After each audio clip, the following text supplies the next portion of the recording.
Abononsia higher peace 104.3 FM. Okay, 101.5. Ni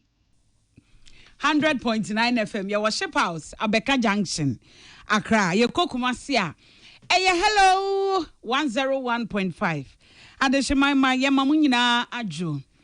Kasiaba yensa kanwe ne ene na awotwe mu de ne akabo mu ede ebre waya to ni di Ghana this week. Na Ghana this week no ye kai wo se edin da so.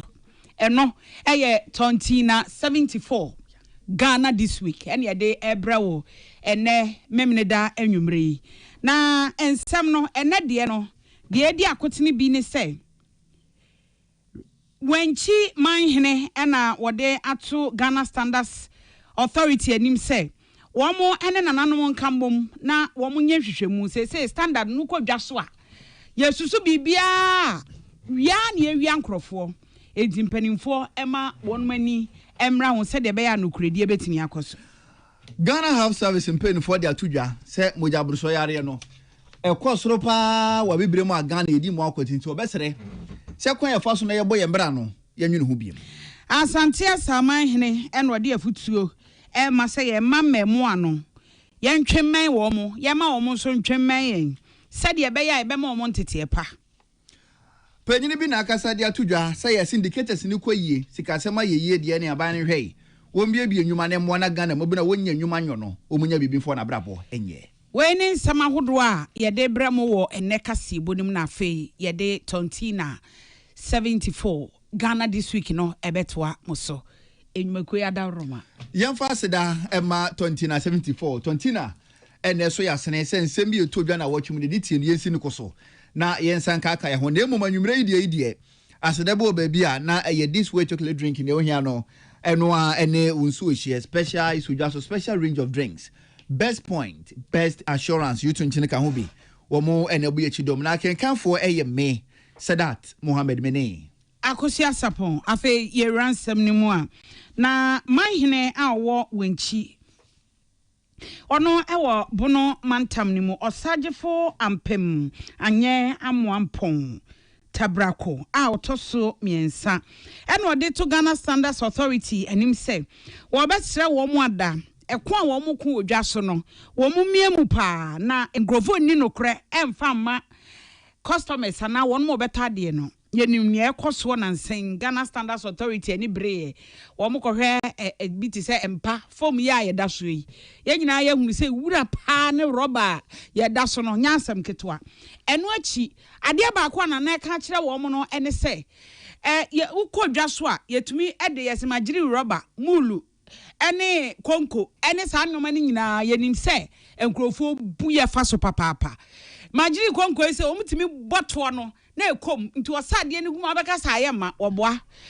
eya sisie nko a nokure ne de asa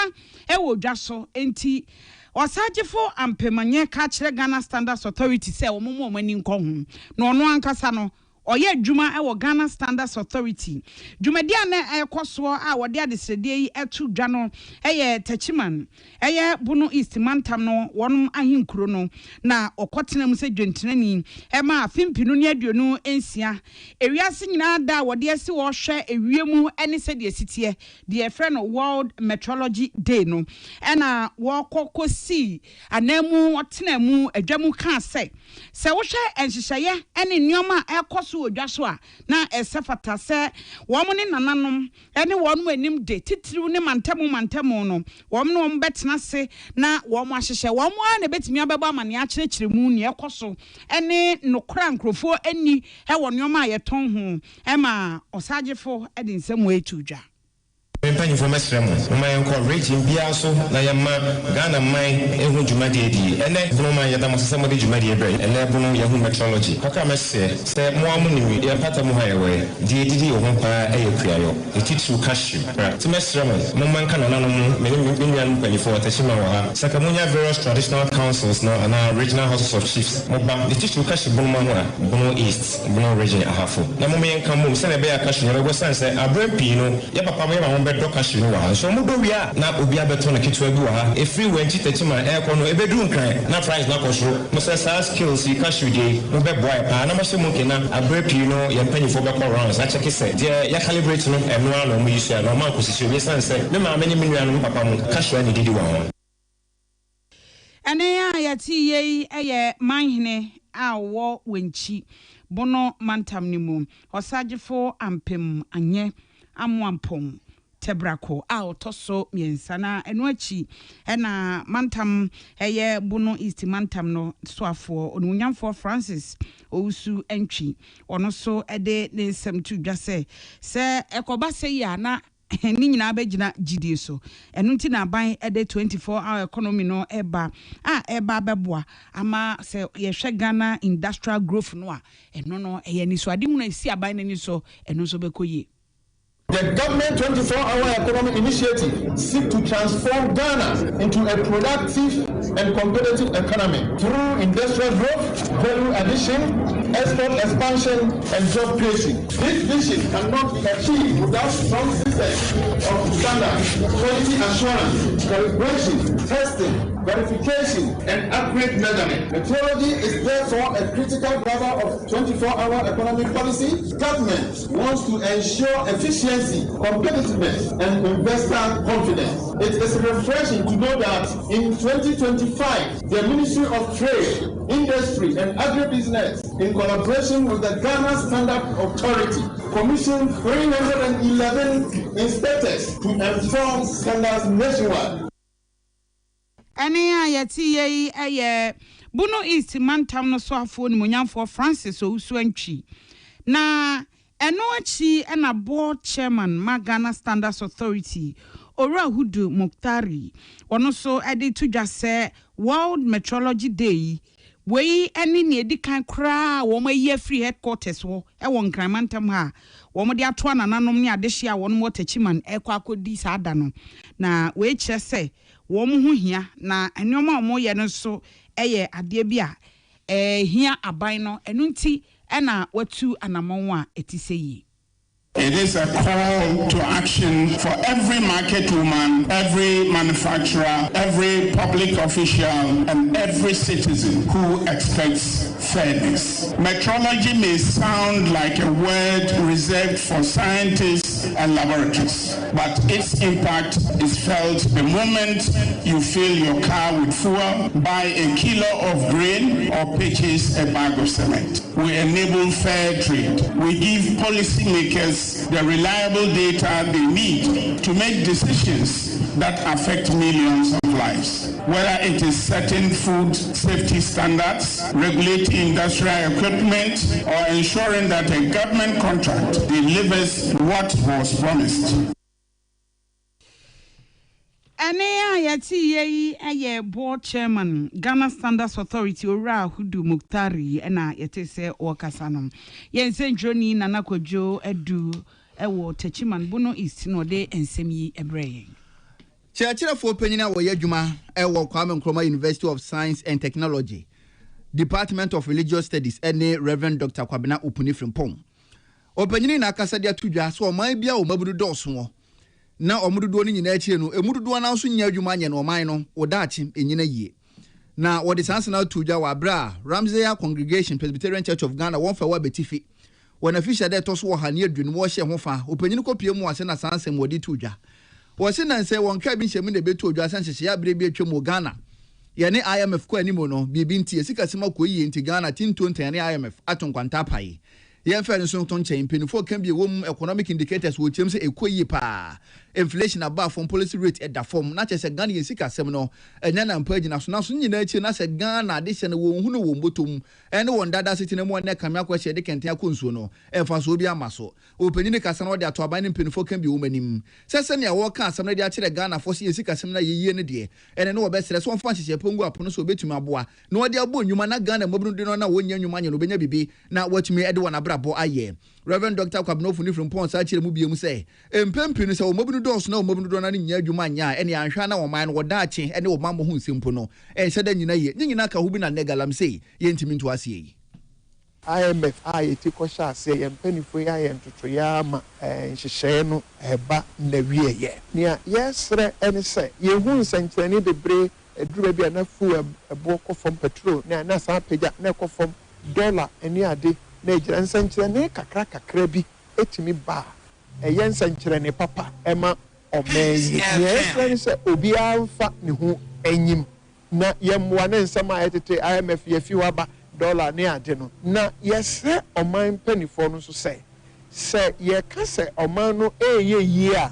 ɔmanfo no deɛ sɛ bi onye IMF deɛ no nko a na yɛhwɛ ana CD dollar ɛno nko a pasɛ mmeranteɛ ne maba bɛnya adwuma yɛ na ɛno akyire no ɛna Reverend Dr. Kwabena Opuni Frimpong wɔ sa akyire mu biem sɛ Kristo asafo ɛne aboa Ghana kunasa hodo nyinaa so eno kompatamu ahodo a ensori a wasisie schools a wasisie aresabi a wasisie enso watutuo so wo so kenke ade beche made asasa ntu ogina so di tuja se ebra so se mpenifo de da Kristo asafo ahodo ano yebo maba so afa nsusu no empempeno ya na ye wa asembi a yetaka se wo ye Kristo ni amamre ne amane de aya na emfa ho se amanfo kwambota aka se bi mpredua asampenifo manimu a eya abosomsem wo se ne kura bi anim se wo ye Kristo ni na adidie to a som ye nyina ne yembo ne amamre ne amane ye mfa mbo ho ban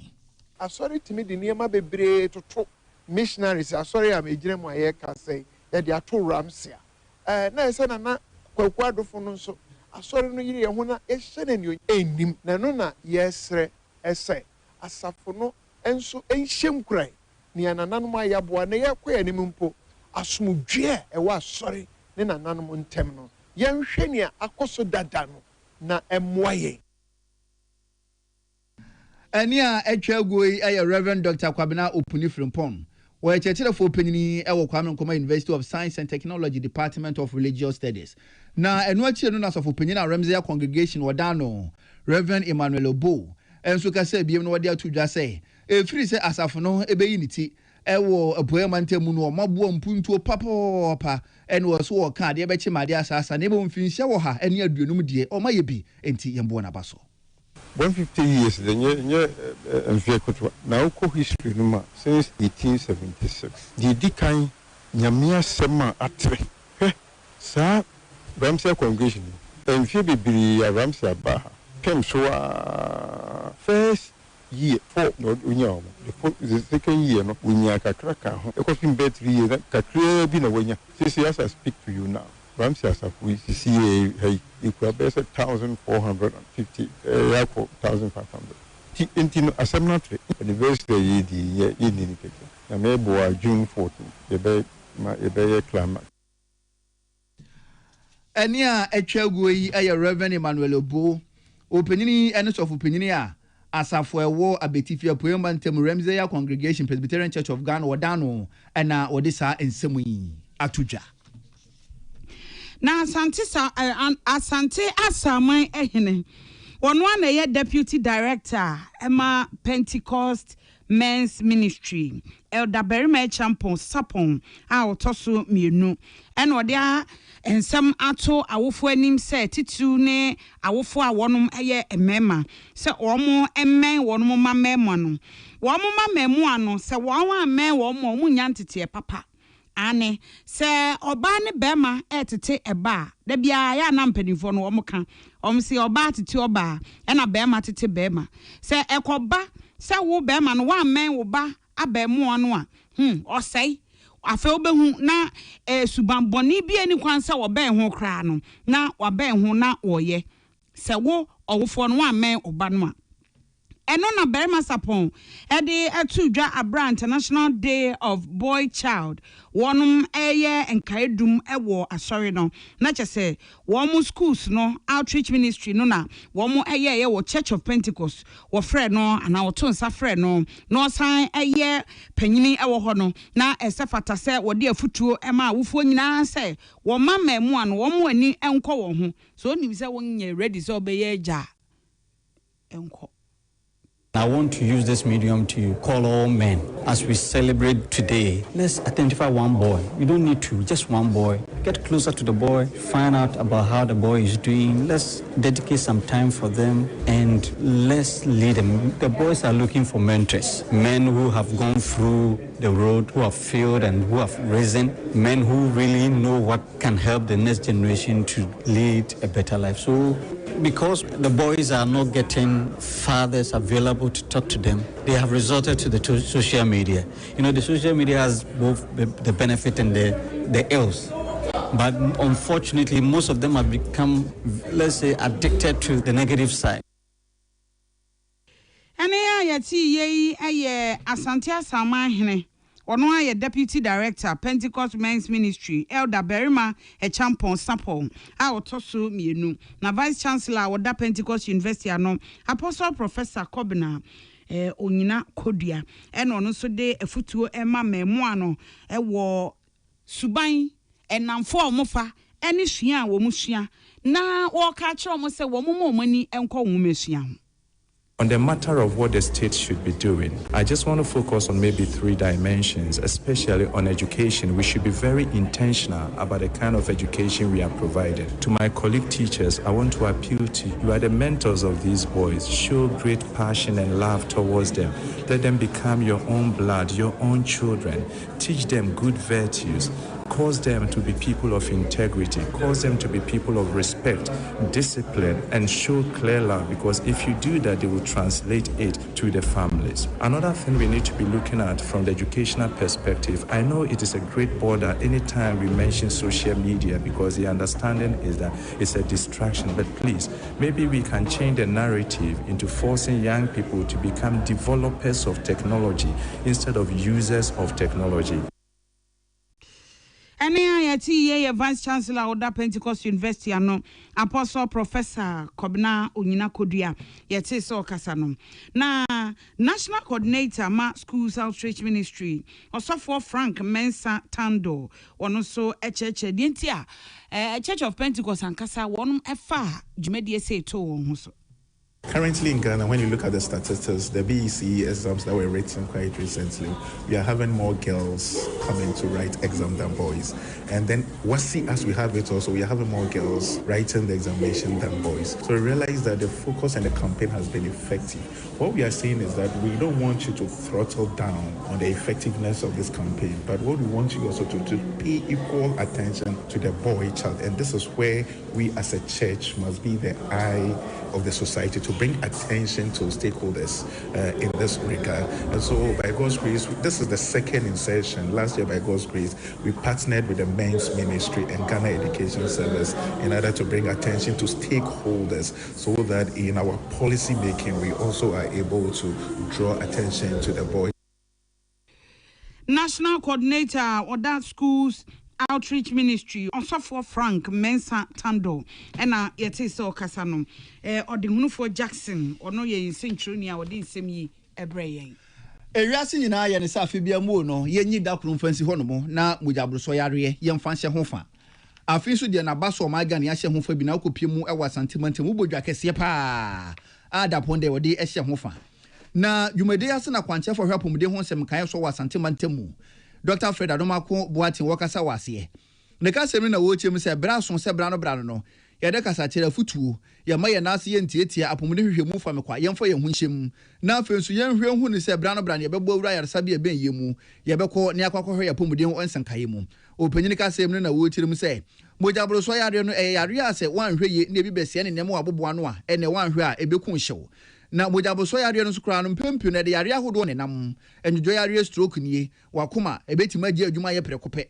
sabomu yare kidney diseases no anifra ena mpo ubetima wo hyew prekope mojaboso yare no etimi de sa wo ha we nyina ba entu ogina so no ya to Ghana fo nyina nim se bra no se yete ana se nya ho popoye se adwumakura bo ne sesin wo wodan mu nchem ho musom ye popodi hwehwemu fa me kwa wo de ko na so ko no koye bi nya san so ayre se bie ben wo no na wakọ ho apomodi wakoye mu hwehwemu ne ye hwehwemu ni wie ne ye hu ni se mojaboso no woni bia ho so sa abrobe na wona wo sene no ne mpanifo ye nhwemu no wie ne yehunu se wo ha no wo ho a encheche de be mo no watimi adu so na atumi aboa wo ana wo so watimi atena enkwamu ache Dr. Fred Adomako Boateng kasem na wo tirim se World Health Organization kuntebu ode abani tirim se wiase nyina no nipa be ye 1.4 billion ena bojabro so yare no omu obie wo sane ba bibire mu a Ghana nipa be ye 150 million ena bojabro so yare no se wo ha e wo soro dodo entu ogina so no wasere Ghana fo se kwan ye fa so na ye bo ye bra no ye nhwe na ye nya sesane mboa ye yentimi ntira nkomu nche bojabro so e wo ho a broni kan say silent killer e kun so na woni nti enam say emrepi no enche enda bibia bi say dia ti oya o ho ayeshi ana when if bru ti no okosa emrepi no baba hospital no na ye dey akachi so share WHO World Health Organization amaye number bi o say o share omo omani e o wiase na o fam kana ana o fam 100 emu 30 ana o fam kana emu 3 e wo modabo so hu na de a ha den ba kokra ni say so o fam nipa be oha 44 omuni so wo pressure ana say o fa wiase na so afibia no nipa be 10 million omu efisi Eni a atwaguo yi eye Dr. Fred Adomako Boateng kwankyerefo a ohwe apomde ho sem kan so ewo asantemantemu ne na atwaguo yi otobrosie kwadwobuadu en wode sama ne boyi beso ne aso ne yagina apomde ho sem kan so a Mental Health Authority eni apomde atena yaka wontoma abo ano mebosumi wadane dia waye ne se eye peppermint bosumi a yemfansi honom na eba adwuma ha mu nsem kan a yemfanka na entumi mbo ne yenyane yentimi ntena asondwie mu wosi empempi no Ghana ye hunu se obi wa adwuma ha wa onamane etenetene yensare hwe no so wosi nyina no enya de betumi aba ma adwuma nsem kan ne yetima ka koduru akiri eni se wo hu se wonu ase bi mpredu ase wa adwuma ha wa yenka no mfa mbata ye ho yenyina ne yentimi mwa na kakra adwuma ha no ekwakoye wa ha wodi ama ma Ghana no ye betima hwe na yetusu sa opanyini ka sem no na wotem se ye kasa adwuma ha wa se bi mpredu ase ne wapantoma agunko a ene wa adwuma ha wo so obu ho no mu ebia na wato mobile phone yi wa use one so be ko ne dem na box ne da so da ho phone no kra yera wu anampo waton ye ka so obu adwuma ha wa wo se wo ka ho perfume ne ye de be che no enhwam onya bi nto entutontro wa ne da ne dem na hye ne niamam bibia nim onso ye ka sa adwuma ha wa wo ka ho enti adwuma ha wa asema ye ka no ebi wo bibia fi ebi so ben obi enti obesere se ya yensusu ntwe ya no emfansi wo ma panto magu no so na ebia wo krampa wo tene won sa no onso krampa wo bi wo se nhwemu tie so bo mai mu a Ghana nipa be 3.1 million ena adwum ha omu obie na bisa ho se nipa dodo se na apantoma na chese me ne wo kra no be hwe no na ye ka ho bi o kire nsemu sei Neoma it may cause mental health right sometimes depression I think be nipa to me call a how bi mu a they will feel say omo person mu nipa ncheba they don't believe humans, they don't believe friends that they are working with, you know. They will prefer say they will keep it to themselves. And no space now cause say mental health, mental issue. One of the problems or causes of mental health issue are minimum depression. As in the so school submission so relationship submission internal mental problem. And I also like to talk about maybe unemployment. I mean, lack of the financial capacity to go about as a normal human being. That one also causes mental problem. Because unemployment, unemployment also in fact will be more. One say why stress burden in our bed so. And two so if you have ne self-esteem ye low him and it also have family issues like family pressure yeah and done so and our force so make us say social media pressure it can be friends, it can be obi as also the way pakun live life na and also I can want empenifo di sansa mu tu je chire no na Peace FM yeti ehugu krum na ye ne Ghana de che bi kasa ye bisa won se wo house no na etimi kwafa adwum yare ba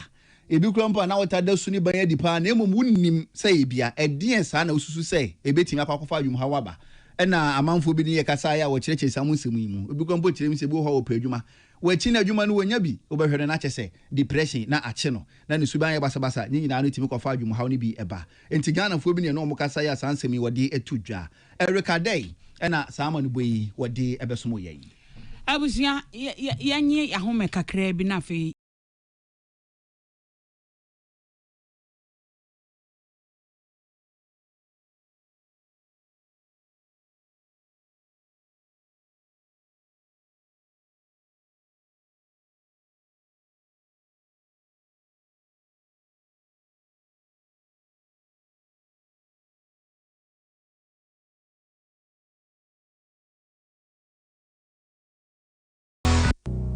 Tune it in, turn it up, Peace FM, and rip off the knob. Ghana this year fire drew sui and yatuni din 2074 Ghana this week. And some be a tojana watch the DT Sinekoswa, yes, I akakayaho. Now what you move and a Ghana Mampany Ura John Dramani Mahama Waters Health Assembly in Shemwase, Okopi Moas and Mampenica same na Wochim se Ghana. Yadin Shia Kesem and Seb Guapon Seba Fasayo so diabua, Nea Pum de Honsam Kaye and Yanaipa etumi Edinaso. We're advocating the practical capacity of a nation to finance its own core functions, regulate its own quality, produce its own medicines, and govern its own data. Ministers of health in the global south often spend more time writing donor reports than designing and fixing primary health care. Ghana Mampany Ura John Dramani Mahama na wachimu ena sansem wodi etu dwa Salamati Kuku Pentel ena dia manboyi ebesomo ye na wasa dwumadie ya ase na Mampanyin John Dramani Mahama edetu ewiase aman ni nyina anim se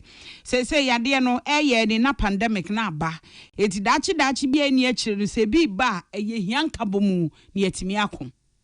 We need to come together as a world to do that. And the only way we can do it is through the multilateral institutions that we have. And so if you say you don't want to have anything to do with the World Health Organization, we're withdrawing funding and all that, they say it's not a matter of if, it's a matter of when the next pandemic would hit.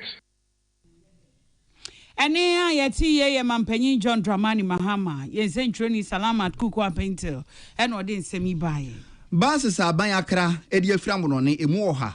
ababe piemu o maimu dada na watwi mu ena Ghana Mampany abedi akiri obenfo jene na no poko agimatwa humom yese wo ha no ehu dwumadie nyina no asi nche beba monten so na atumi aboma Ghana fo dada no wanya card akonwuma so enwumere so wanya bidi akonfie. When our transport system is efficient, people, goods, and services move as they should. That is why enhancing public transport is central to our economy. Our aim is to decrease dependence on unreliable, unsafe, and overly expensive transport options. These buses will increase carrying capacity, extend service to more communities, reduce pressure on commuters, and provide them with a more dignified experience.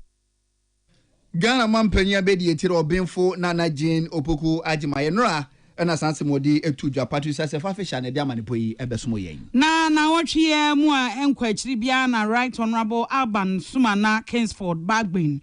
Wode eto adehye a wonom ewo Asante Achem.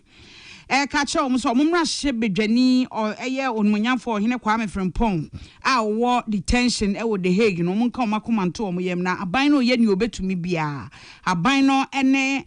mrahye bedwafo bra no wo mo ne mpanimfo odi nkomo hwe ne obetumi aye sanso na wosoafo a wo hwe amanone nsem so onmunyafo Samuel Okujeto Ablakwa wone Ghana na musifo a mo The Hague no wo mo nyina edi nkita ho ahwe ne obetumi aye. It's regrettable that one of the members of this House is alleged to be on the wrong side of the law. You've already been given the details. What I can add is that Parliament is working with government to ensure justice is done in this matter. We'll in due course keep the House updated with developments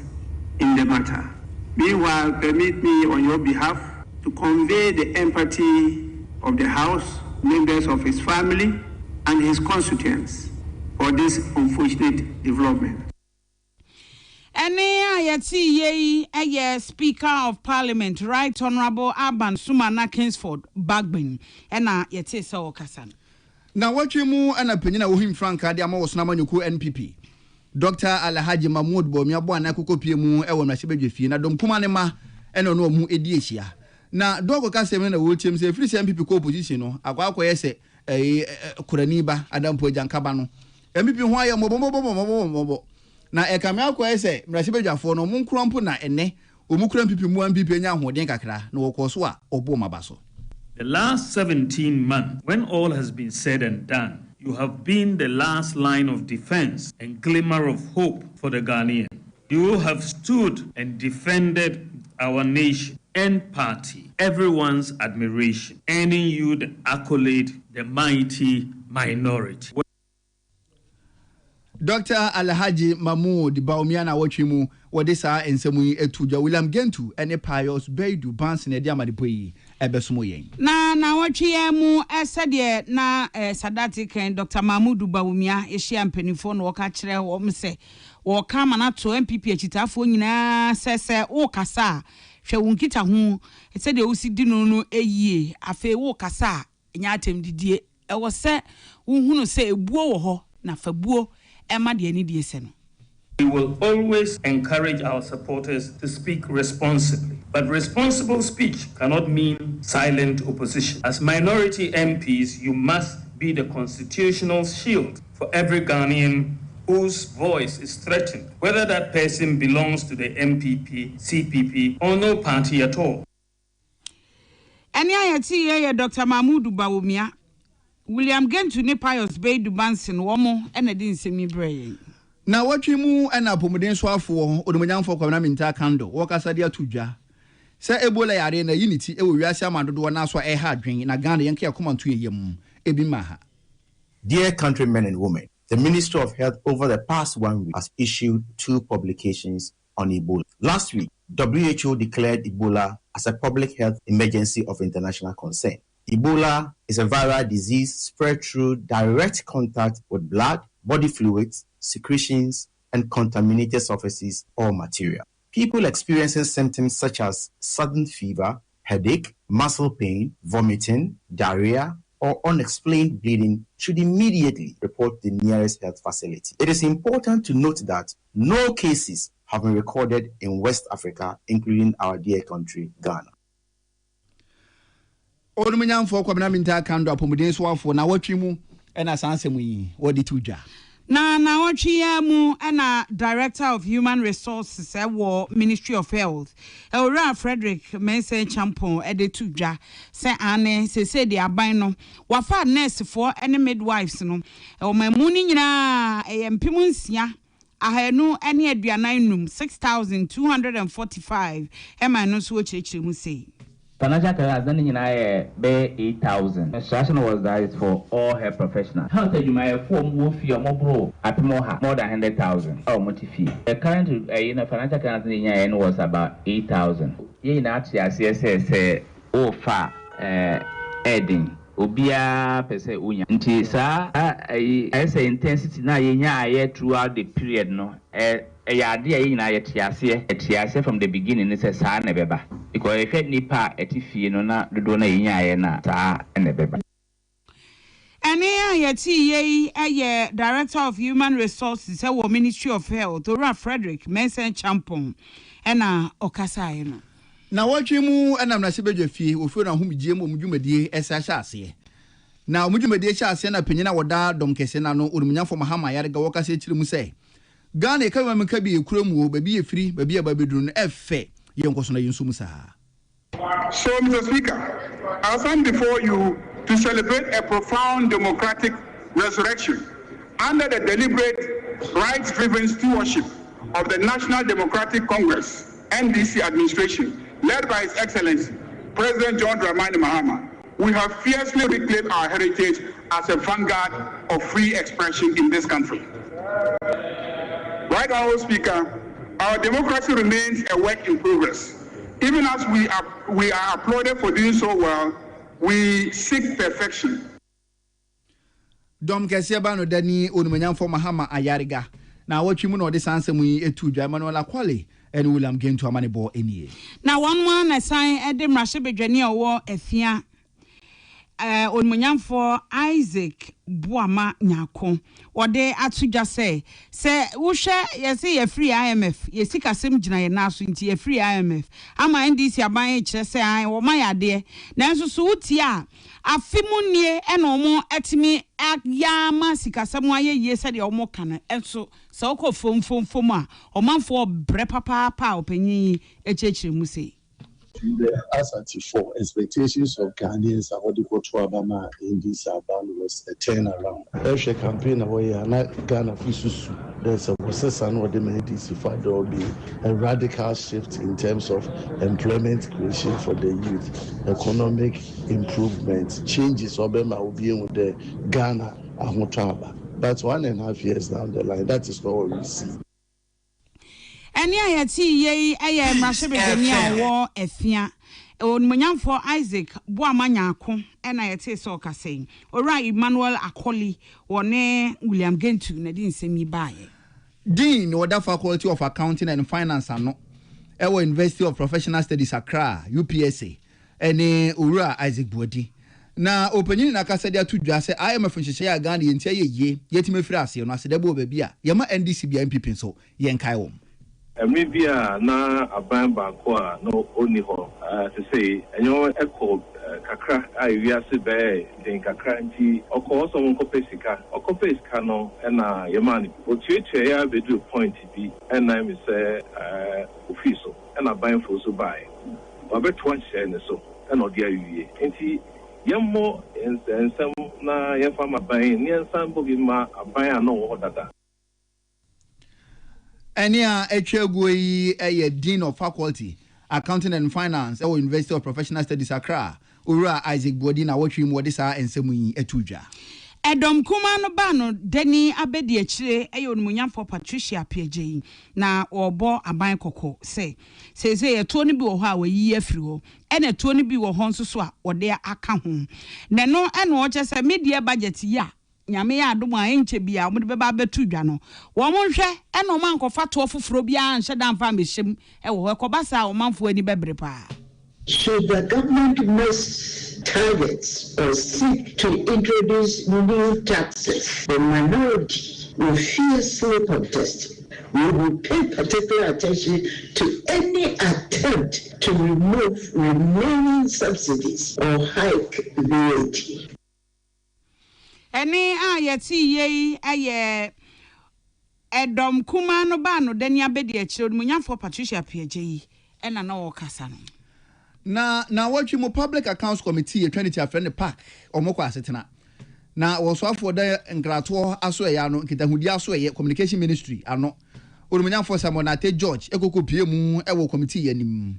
Na enkomotwetwe bi a na efa MTN Ghana wonjumadi ho ene ne titinani a woda committee ya no maami abenase asare ebisa Sam George na kwan a onumunyamfo efa aso yi ano ene ne kopie mo committee nanim de na chese atwedebo a na nka eyi ne tie no na say ne koso. Please, I am on the floor, honorable. Let's years at the finance ministry. Private businesses are about making profits, and those profits they paid to you over 8 years at the finance ministry as corporate taxes. Policy decision and policy leadership.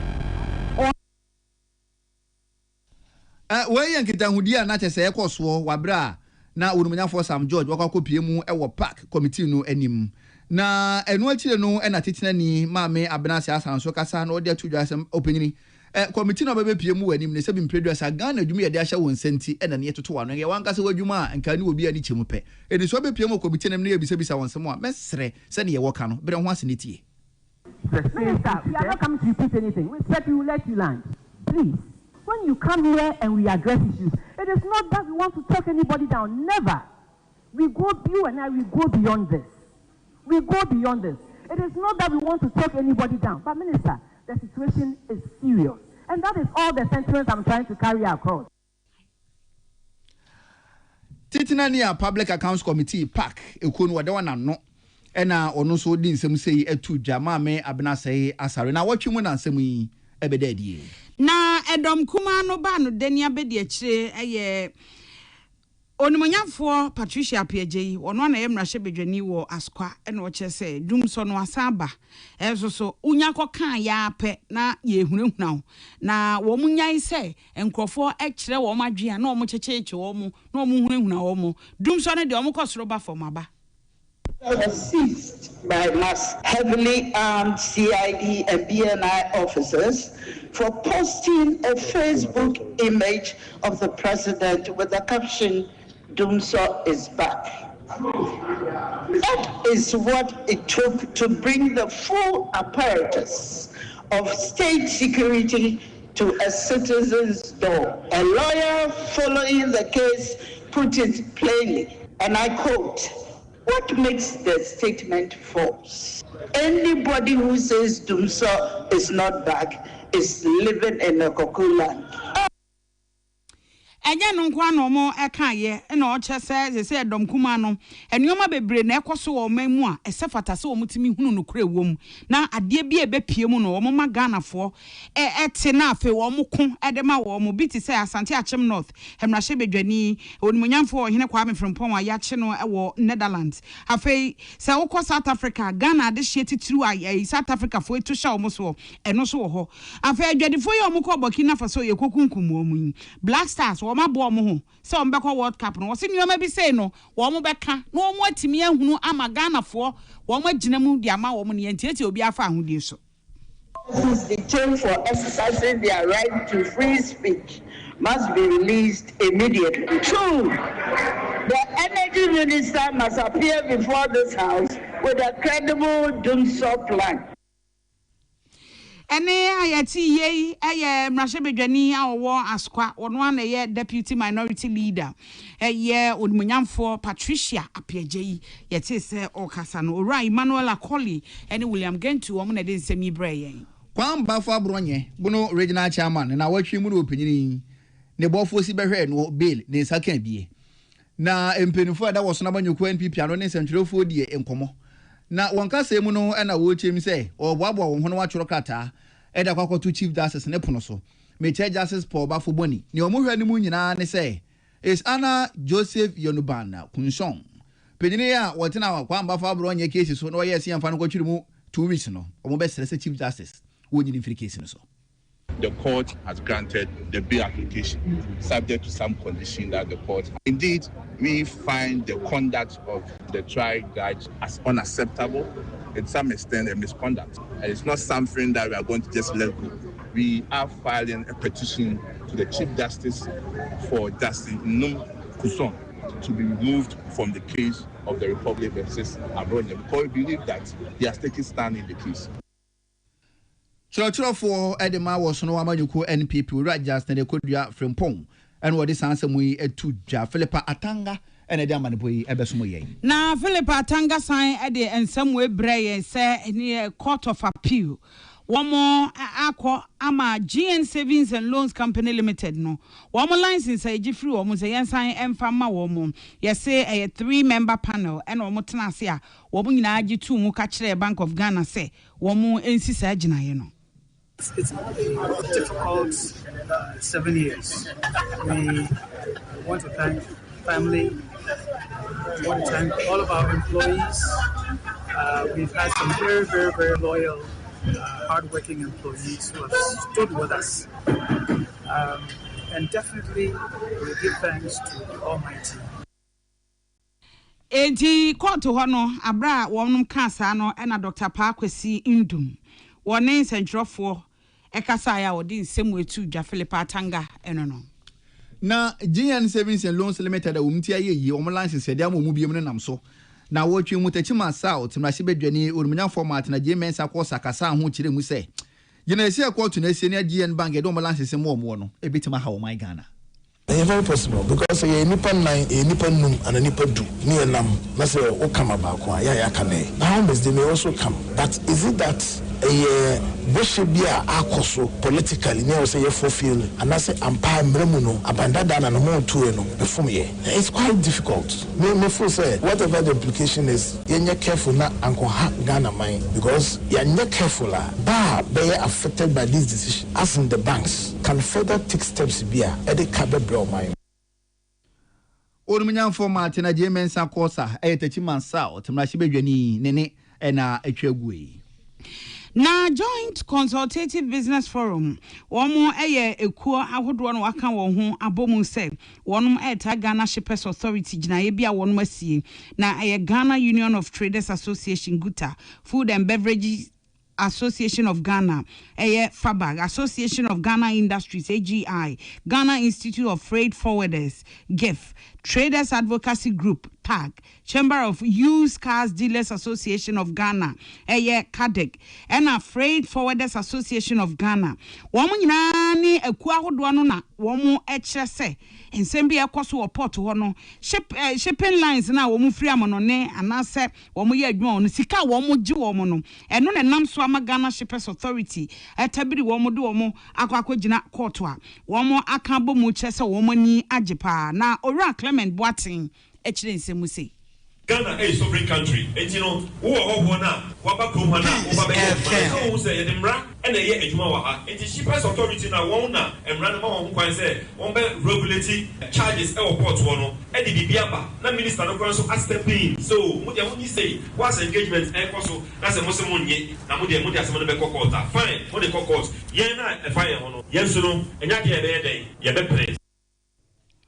Ene yeti ye president oda GUTA ano ora Clement Boating ena okasaye no na watwe mu ene beto dwa se nyuma ekwa hudu bi a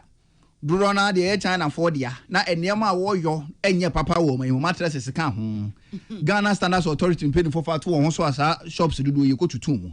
na shops ahudo ye tumu na ba akokra mpo de omoye enuro ayebeka se chemicals no so ano odin pa no kwa no Ghana yemma ho kwan na so mo hye omamu a omoye ho adwuma a empinfo koto won store mu na penyina okasa de ma Ghana Standards Authority ura Kofi Yeboah Debra any piece atwetwe nkomo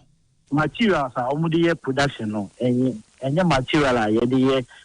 mattress enti no I say rubber or friend of polystyrene enye material for mattress that's why the ma honam ayo okay sa kwan na want to man quite say money na I will say you close it down because adia wo ye no ha nipa na akoswa ama ye send DHE your mamu no Ghana Standards Authority Act 2022 Act 1070 obeti ye sila emma ye kwan say e betwe aso Ghana fo na ye pese ye bo Ghana fo nyina ho ban e binum ayo maje say jumedi o omudi nyina ne say omo besisi nkofo no ma make you profit from it. Ora Kofi Yeboah Debra wakasa de Ghana Standards Authority na watwi mu ana wodi sa ensemu yi etuja na watwi ya mu ana rent control department womo ene rent commissioner womo de krata pia bontin HSE hostel womo hostels ye womo dia womo de adan ehan no obia ntonobo womo hyiam na said hostel fees ekosoro no ano den dodo eno enam so ema acting rent commissioner ora Frederick Opoku woni peace news ekasaye Ghana mra so we feel and so property we don't be earn higher and number say at least I say balance control na you na so we implement be na do bituma we no so do too no ma auto ye maintenance say na you do more than say na yen hwese we a onko say abu bi a be ya twambo ebe ha na mo so we mra e gina under section 10 of the Rent Control Act. Ene yeti ye aye acting rent commissioner ora Frederick Opoku ne yete se okasa no na watwe mu na beto dwa se hwi bekwai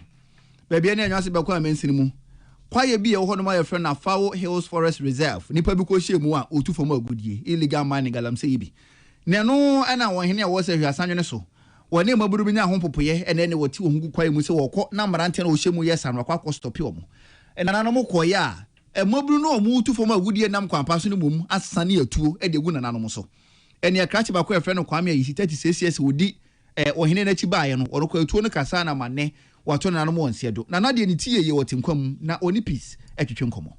Say na se me ne o man edin sa wo so kakra ama nani abre e wo galamsey no na men so me nipa bi a mempe the way me wura mpe no men so sa na mempe enti me boys ya de o wu no mpu no frame no se nana nkofo bi abehye wo kwaye no mu o mu dwu kwaye na gu ti se wan kwamfa woni ankofia ebe ha ti me frame me mpanyimfo no one otis o mo se o mo so o mu nim bibia sa am so okay ene mo me enkwe na mo nkokire me no fa mani enhwe dwumadi o mo di ni ho na ye koy ye duru ho no na mfa ti na ni enyan sada se mo be fele modi machi na fe yenko o man no ho tie no ho asem na me no wo mo e kan matra wo be tra wo skwa no mo ma eni a etwa guo yi ayena na kwasi ayim a wotoso mienu se hwi asanwe no so hene nya eto no no ena na wotwumwaje bra o tiretire mu sei e de chia Peace FM kase bo na National Peace Council ese amanyokuo ahodo ene said attention ese aba no bia nka na komanto no yem e ya dwobrɛ na nsen e ade a amanyokuo ahodo ni bi e wo ho a ya kyekye se MPP amanyokuo ni ma bi a ya kyekye wo mu no ena National Peace Council nam wo mo kasamafo ra kwasi renchi boaten e ka se adwobrɛ enioma bi wo ho a asomdwe kwan so no ye betumi aka Embrana at 8169, establish a National Peace Council now to prevent and facilitate mechanisms for PP buildings. And your share, your cost in Kaka, Yama, your say, as a member,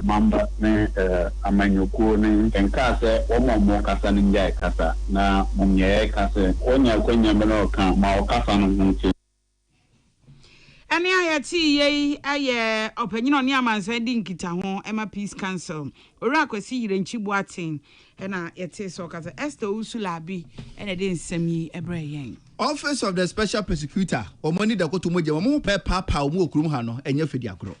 ene ebeko bi do mako gina court ehwe ni mu se nke be yakra wo expert na ne kwa no ke enyi mfamfiri ho esansa amamre mu no eni kwase enya atena ye bi se ono de o ekwadubofo wa bra atene gino awo ho no mo na se Ghana fonye ni mwasem se sanse mi krampo sa kokopie mu e wo quarter tumi e wo OSP so timi bo nipa bi kwatu no ya gede afiri wonsam ye ko dan so de esi eko ba ko edu 914 bi akeka won ho abum atworo krata e de akwakoto mpenifo apono so se OSP kra na tumi ne kuta no constitution hwe na won kire mu fa nkire Ghana fo ensem fata se wo ho ye nyimfa mfiri ho na krata no eko edu kokoda court batan Supreme Court no court tietiem no wagye atum se an ye behwe na ya fra asem no ye tietie senia mo pese mo kire ankasa na no na watch mu private legal practitioner lawyer Martin Pebu obisa se aso ekuo 14 o matchro kata ko Supreme Court yi Ghana fo emisa ye hu se eye o man ye yo no mo pe a o mo pe nkiremu sane ade ne sane fata anampo o mutaku bi achi yes no o mako join no ebeboa ama Supreme Court itine ya asem ni ye esi se nyansa eni obakufu trimu esi omo 14 omaka omo abu mo akofa lawyer ti sa lawyer ti so be sha asem ni na yesu so omo ka o asente abra na ye be ye law no na omo bi mu edi mu akotini pa nti omo nim law no history ene se make ka ho nti ye fight Supreme Court ama omo kwan se omo so omo ntira omo adwen it helps our democracy the only asem kakra o say omo bi mu omo nya independent. Private legal practitioner lawyer Martin Pebu ena na watchimo ne nana ya kuno du twetwe nkomo a wodi sa ensemu yi etuja na OSP abayadwuma fo krum ha ijagu omu chimpa no hey wabro ba ko ne ura kise ja be na tana oguso a wo bre serious say me kai say wono a na nka ne aba ne bre so friends entwerefo yi ma wo to nwom say ankwano ma be de be ye bi bre so ameko ene say aban ba ya still kise ja be ne ho guso a ye papa no yi ene anhwa bre ne nso kise ja be anhwa na ebre na nkwankoso ebegina we so na nwumire ka se ebo ye de beso mu no ye de nyina esi na kenkanfo ye me Sadat Mohammed Mene akosia sapon yemfa seda ema 2074 eye mi booster eboa nipadua na eko ete yare wa hodo obi wo hono ma yare woni fie enti efira afena hyase kosi na wie ye no wo foto so nko bi a o hyeda de sika gum saa he no na yare ne gi keke wo de beko ayare sabia se wo 2074 hu hia so be bobo sika no so de kokon yare e san se 20 na no e to ba ku bia no e kon yare pem e woni padua no enti wo 20 na chese wo wade nyina enti meka fo 20 na 74 e dia ma wo se wo ye dwadini say we office adwuma say for ne no nom na enkonom to abaako enka se me nom ye me ho nto mintimagyanom da bi koso ne nom na yare awo wunim ari ne wunim nyina no obehu ni se bedwane de firu ni paduam ama ho to aba ebia na wo de no eye asthma ene edi unya enu nti ne spray aba ye di spray dem adem eye nice no